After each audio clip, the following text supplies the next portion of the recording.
అనేది ఎమ్మెల్యేలు మరియు గిరిజనుల కోసం పనిచేసే ప్రతినిధులతో 20 మంది పెంచకుండా సభ్యులతో టీఏసీ ఏర్పాటు చేయాలి. దాంతో పాటు టీఏసీ కొంతమంది గవర్నమెంట్ సర్వెంట్స్ ఉండాలి, అధికారులు ఉండాలి, సిబ్బంది ఉండాలి, భవనం ఉండాలి. మరి మనం అసెంబ్లీ చూస్తూ ఉంటాం. మరి టీఏసీ ట్రైబల్ అడ్వైజరీ కౌన్సిల్ భవనం ఉందా? ఇప్పటికైనా ఉందా? మనకి చట్టాలు చేసే బిల్డింగ్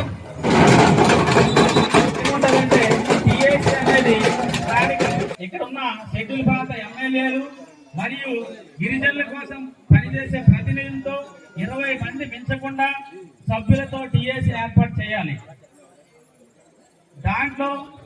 దాంతో పాటు టీఏసీ